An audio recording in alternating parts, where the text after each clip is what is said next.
I, 34 male, grew up in a very conservative household. My parents and my older brother, Max, 38, all hold extreme bigoted views. I'm gay, so that was hard on me growing up. In my 20s, my grandpa died and left me a large chunk of inheritance. It was enough to put a down payment on a house in another county. I decided I no longer wanted to be associated with my family, so I came out to them right before I moved away. They reacted horribly, saying I would rot in the bad place and that I was dead to them. Fine with me. I moved and we haven't spoken in years. Since I moved, I landed a great job and met the love of my life, my husband, Jonah, 35. However, this is where the problem arises. A month ago, I got a message from Max. He apologized for what he said when I came out and said he wanted to reconnect. But then he told me that he lost his job and his family, his wife Danny and their 2 kids, was about to be evicted. So he asked if they could stay with me for a few months until they got back on their feet. He also said that he would have asked to stay at my parents' place, but they recently moved to an assisted living facility. My first instinct was to say no, but when I told Jonah, he said we should give them a chance because Max could have changed and he doesn't want the kids to be homeless. I finally agreed and messaged Max that I would help him out on a few conditions. Under no circumstances is he allowed to bring up politics or mention his political opinions. Under no circumstances is he allowed to disrespect me, my husband, or our home. I told Max that he and his family would be out if they broke the rules. Zero tolerance. He agreed and they came to stay a few weeks ago. Jonah works from home, so I told him to tell me if Max ever said or did anything that broke our rules. For the first few weeks, everything was fine. But a few days ago, Jonah called me crying while I was at work. He said that he told Max to clean up after his kids because they were making a mess.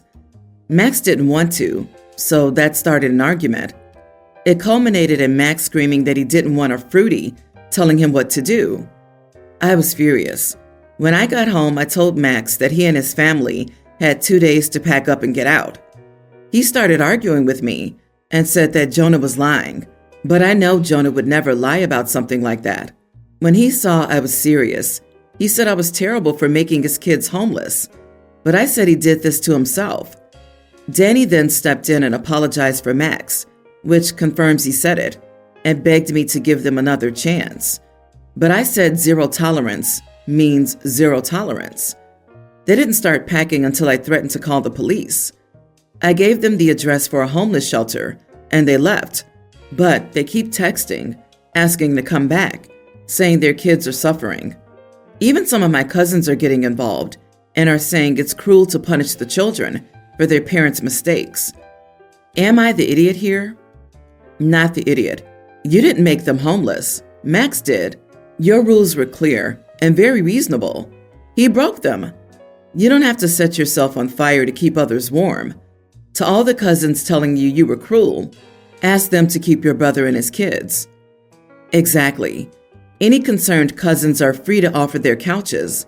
OP's already done more than enough. They only reconnected out of convenience and with a handout. You were very generous to give Max a second chance, and he blew it. The shelter can help him get back on his feet, and in the meantime, they'll be getting their basic needs met. Personally, I'd also feel bad about the kids, so I'd offer that Danny and the kids could stay, with the same conditions, plus that Max is not allowed in the home. If they refuse because they don't want to be separated, then it cannot in any way be considered your fault that the kids are homeless.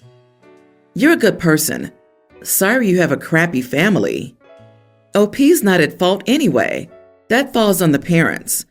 Max bit the hand that fed them. Do not feel bad. You do know what he's teaching those children. The same views he said to your husband, just behind your back. Also, OP, change the locks on your home immediately, because I have a feeling your brother made a copy of a key.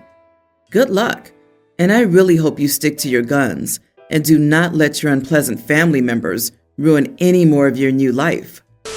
I, 25 female, met my fiancé, 26 female, in high school. We got along very well, and we started dating a few months later. We've been together for 9 years, and I proposed to her for her birthday. I was thrilled when she said yes, and we started planning our wedding. We've always wanted a winter wedding, and our date is in January. Invitations were sent out last week, and yesterday, I received an angry call from my brother, 33, asking why he hadn't received an invite. Now, my brother's never been very accepting of me being a lesbian. When I first came out, he was very certain that I was simply confused and just hadn't found the right man yet. Over the years I've been with my fiancé, he's been constantly criticizing her and our relationship, talking about how it was doomed to fail because one day we'd realize what we were missing. I went low contact with him years ago, and I only ever see him at family events. But even after my proposal, the comments about our relationship didn't stop. When we announced our engagement, he literally asked if we were sure about it because divorces are so stressful. If anyone knows about divorces, it must be him and his soon-to-be 3 ex-wives. When he contacted me, I asked why he had expected an invitation after having absolutely no faith in our relationship for almost a decade.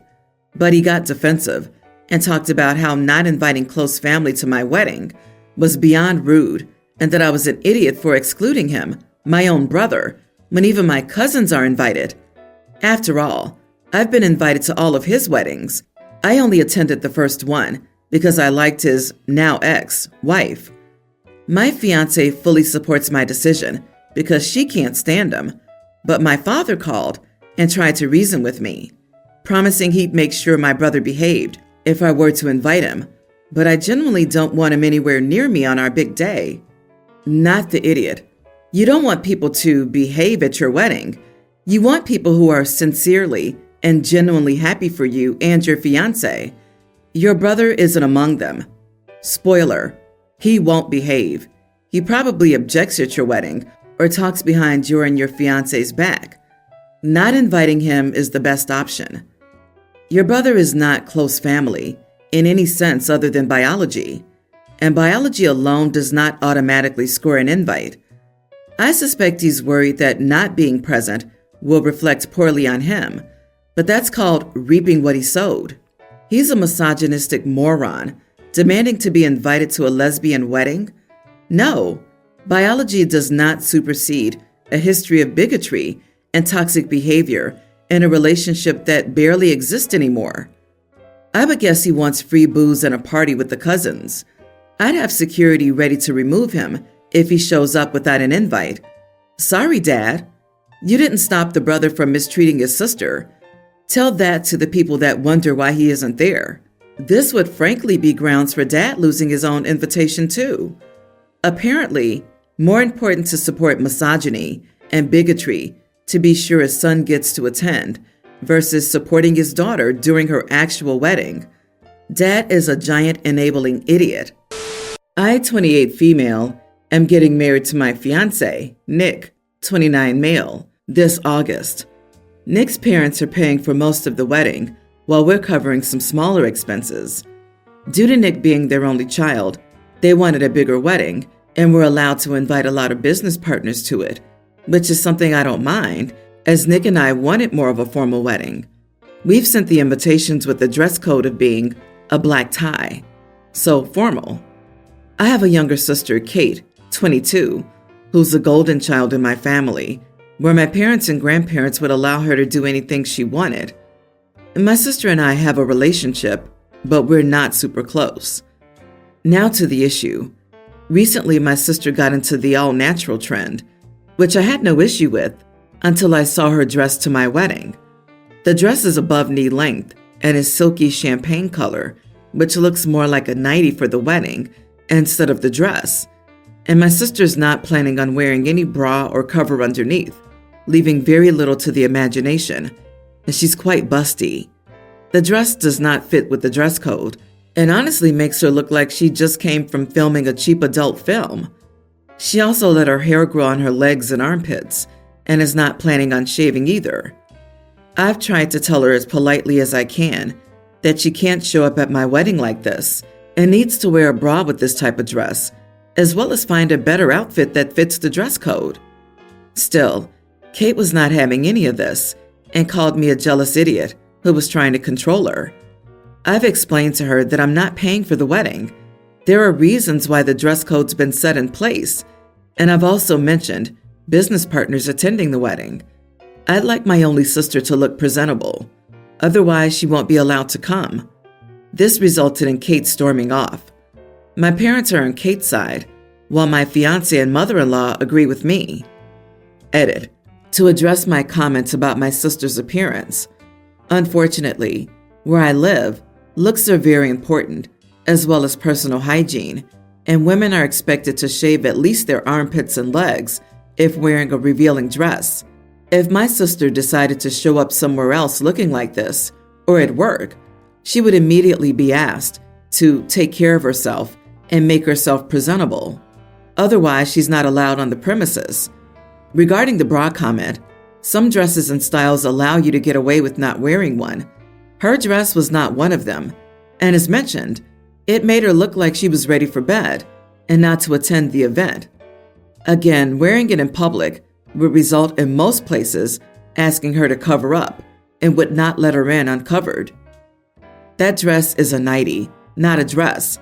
Couple that with not wearing a bra, and it would look like she's on her way to bed, not a wedding. And why champagne in color? That's a bridal color. If she does wear that, she'd be embarrassing herself.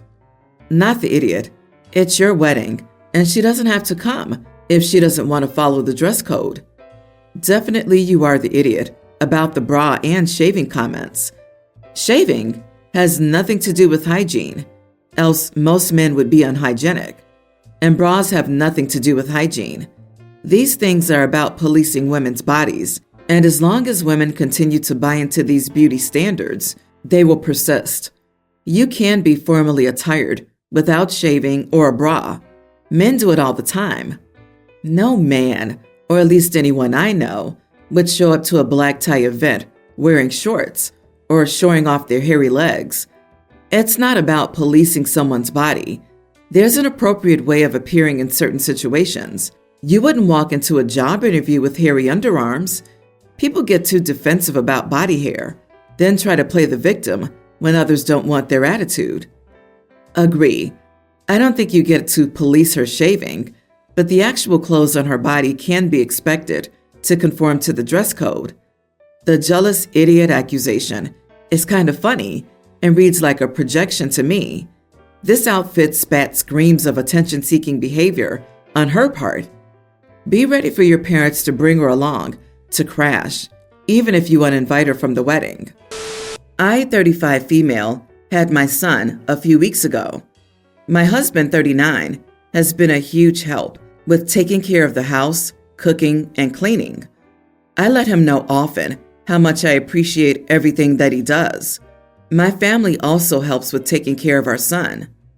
My husband's 40th birthday was this past weekend, and he made it clear he didn't want a huge party.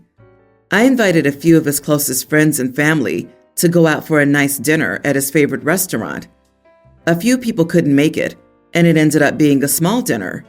I was exhausted the night before, as the baby was up until 3 a.m. I did notice that my husband was quiet during dinner and hardly touched his food. When we got home after dinner, my husband looked at me with an angry expression on his face. He started screaming that I ruined his 40th birthday. His telling me that he didn't want a huge party meant he did. I was so tired that I burst into tears and haven't spoken a single word to him, except when it's about the baby. I'm starting to feel like the idiot for not making my husband's 40th birthday a better one. Not the idiot. Looks like you have 2 babies to deal with in the house now, a newborn and a 40-year-old infant. Poor you. You are not at fault for not knowing that not wanting a big party means wanting a big party. Your husband is a grown man of full maturity and should know how to properly ask what he wants. He should also know that people cannot read minds. Don't get me wrong, OP is not the idiot, pretty clearly, but I believe that a lot of people who do the whole "don't make a big fuss for me for my birthday" sort of do it as a coping mechanism.